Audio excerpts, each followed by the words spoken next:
ಕನ್ನಡ ನ್ಯೂಸ್ಗೆ ಸಬ್ಸ್ಕ್ರೈಬ್ ಮಾಡಿ, bell icon press ಮಾಡಿ. ಒಮ್ಮೆ ಸಬ್ಸ್ಕ್ರೈಬ್ ಮಾಡಿ. ನಿಮಗೆ ಇಷ್ಟ ಬಂದ ವಿಡಿಯೋಗಳನ್ನ ನೋಡ್ತಾ ಇರಿ, ಶೇರ್ ಮಾಡಿ, ಲೈಕ್ ಮಾಡಿ, ಕಮೆಂಟ್ ಬಾಕ್ಸಲ್ಲಿ ಕಮೆಂಟ್ ಹಾಕಿ.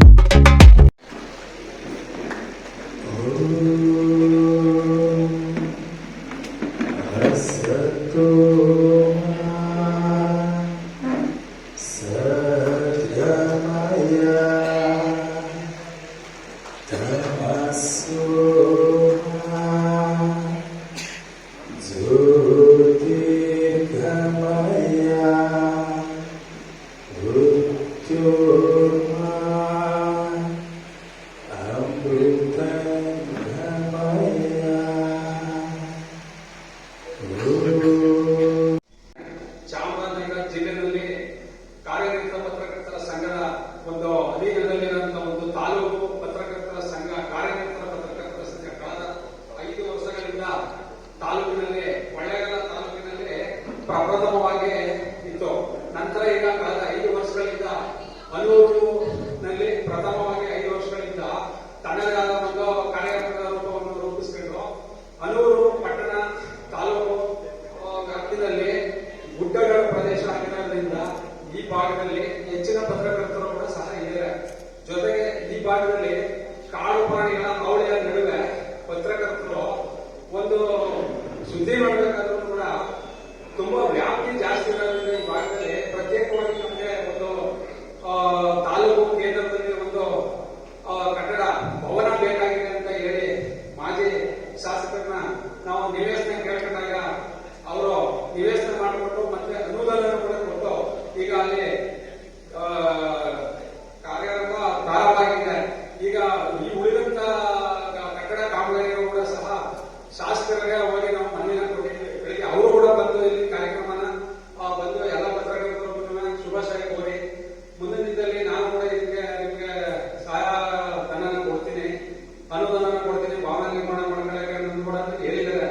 ಜೊತೆಗೆ ಉಳಿದಂತ ಕಾಮಗಾರಿಗೆ ಕೂಡ ಮಾಜಿ ಶಾಸಕರಾದ ನರೇಂದ್ರ ರಾಜನವರು, ಪರಿಮಳವರು, ನಮ್ಮ ಜಿಲ್ಲಾಧ್ಯಕ್ಷರು, ಮತ್ತೆ ದತ್ತೇಶ್ವರ ಅವರು, ಮೇಡಮ್ ಅವರು, ಮತ್ತೆ ಎಲ್ಲರೂ ಕೂಡ ನಮಗೆ ಪೂರ್ವಕವಾಗಿ ಸ್ಪಂದಿಸಬೇಕಾಗಿದೆ.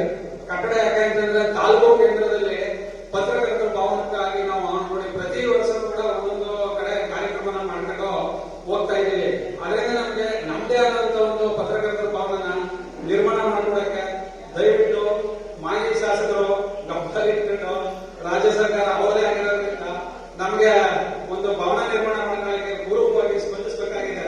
ದಯವಿಟ್ಟು ಇದನ್ನ ನಾವು ಪದೇ ಪದೇ ಹೇಳ್ತಾ ಇದ್ದೀವಿ. ಯಾಕೆಂದ್ರೆ ಈಗಾಗಲೇ ಅವರು ನಮ್ಗೆ ಭವನ ನಿರ್ಮಾಣ ಮಾಡ್ಕೊಡಕ್ಕೆ ಅನುದಾನ ಕೂಡ ಕೊಟ್ಟಿದ್ದಾರೆ. ಕೊಟ್ಟು ಕೂಡ ಕಟ್ಟಡ ಕಾಮಗಾರಿ ಒಂದು ಲೆವೆಲ್ ಅಷ್ಟು ಬಂದಿದೆ ಬೆಡ್ಡಾಗಿ. ಈಗ ಮುಂದಿನ ಒಂದು ಇದಕ್ಕೆ ಜಿಲ್ಲಾ ಉಸ್ತುವಾರಿ ಸಚಿವರು ಮತ್ತೆ ಮುಖ್ಯಮಂತ್ರಿಗಳಿಗೆ ಒಂದು ಮನವಿಯನ್ನು ಕೂಡ ಕೊಟ್ಟಿದ್ದೀವಿ ನಾವು ಈಗಾಗಲೇ. ಅದರಿಂದ ನಮ್ಗೆ ಇದು ಹೆಚ್ಚಿನ ಅನುದಾನ ಬರಬೇಕಾದ್ರೆ ಅವರ ಒಂದು ನಮ್ಗೆ ಒಂದು ಇದು ಕೂಡ ಬೇಕಾಗಿದೆ. ಅದರಿಂದ ದಯಮಾಡಿ ನಮ್ಗೆ ಹೆಚ್ಚಿನ ಅನುದಾನ ಕೊಡಿಸಬೇಕು. ಮತ್ತೆ ತಾಲೂಕು ಕೇಂದ್ರದಲ್ಲಿ ಹೆಚ್ಚಿನ ಪತ್ರಕರ್ತರ ಪ್ರತಿನಿಧಿಗಳು ಜಾಸ್ತಿ ಇದ್ದಾರೆ.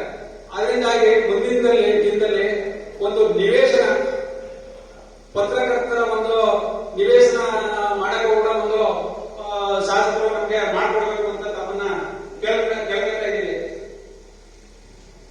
ಬೆಂಗಳೂರು, ಮೈಸೂರಿನ ಪತ್ರಕರ್ತರು ಬರ್ತಾಯಿದ್ರು. ಆಗ ಒಂದು 2-3 ಜನ ಪತ್ರಕರ್ತರು ಮಾತ್ರ ಇದ್ರು. ಆದ್ರೆ ಈಗ ಅದೇ ರೀತಿಯ ಏನ್ ವರದಿಗಳು ಎಲ್ಲ ಪತ್ರಿಕೆ ಎಲ್ಲ ವರದಿಗಳನ್ನ ಈ ಭಾಗದ ಪತ್ರಕರ್ತರೆ ತುಂಬಾ ಆರೋಗ್ಯಕರ ಪೈಪೋಟಿಯಿಂದ ಮಾಡಿ ರಾಜ್ಯ ಮಟ್ಟದ ಗಮನ ಸೆಳೀತಾ ಇದ್ದಾರೆ. ಇದರಿಂದ ನಮಗೆ ಬಹಳ ಖುಷಿ ಆಗ್ತಾ ಇದೆ. ಒಳ್ಳೊಳ್ಳೆ ಪತ್ರಕರ್ತರಿದ್ದಾರೆ ಅನೂರು ಭಾಗದಲ್ಲಿ. ಒಳ್ಳೆ ಸುದ್ದಿಗಳನ್ನ ಕೊಡೋದ್ರ ಮೂಲಕ ಈ ಒಂದು ತಾಲೂಕಿನ ಬೆಳವಣಿಗೆಗೆ ಏನೇನು ಬೇಕು ಎಲ್ಲವನ್ನ ರಾಜ್ಯದ ಗಮನ ಸೆಳೀತಾ ಇದ್ದಾರೆ. ಅದರಿಂದಾಗಿ ಸಾಕಷ್ಟು ಅಭಿವೃದ್ಧಿಯನ್ನು ಇತ್ತೀಚಿನ ದಿನಗಳಲ್ಲಿ ಆಗದ್ದು ಒಂದು ಒಳ್ಳೆ ಬೆಳವಣಿಗೆ ಅಲ್ಲ. ಇರ್ತಕ್ಕಂಥ ಪತ್ರಕರ್ತರು ಮೌಲ್ಯಗಳನ್ನು ಎತ್ತಿ ಕೆಲಸ ಮಾಡಬೇಕಾಗಿದೆ. ಇಲ್ಲ ಅಂದ್ರೆ ಜನಸಾಮಾನ್ಯರು ಎಲ್ಲರನ್ನೂ ಒಂದೇ ತರ ಕಾಣಿಸ್ಟಾಕ್ ಮಾಡ್ತಾರೆ. ಈ ನಿಟ್ಟಿನಲ್ಲಿ ನಮ್ಮ ಪತ್ರಕರ್ತರ ಮಿತ್ರರನ್ನೇ ಅನ್ಯತಾ ಬಳಸಬಾರದು.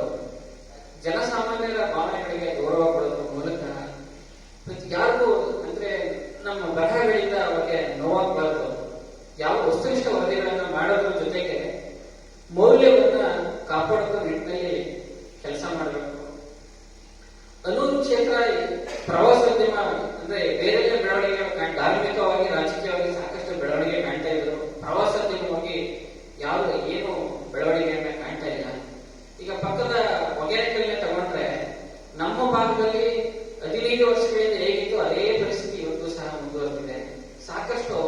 ಇದು ಯಾಕೋ ನಮ್ಮ ಭಾಗದ ಪ್ರವಾಸೋದ್ಯಮಕ್ಕೆ ಒತ್ತು ಕೊಟ್ಟಂಗೆ ಕಾಣಿಸ್ತಾ ಇಲ್ಲ.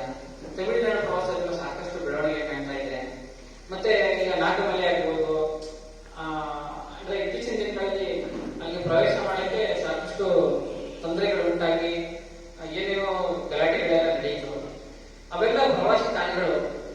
ಆ ಒಂದು ಪ್ರವಾಸಿ ತಾಣಗಳ ಅಭಿವೃದ್ಧಿಗೆ ಏನೇನು ಬೇಕು ಆ ಯೋಜನೆಗಳನ್ನ ರೂಪಿಸಲಿಕ್ಕೆ ಶಾಸಕರಿಲ್ಲ.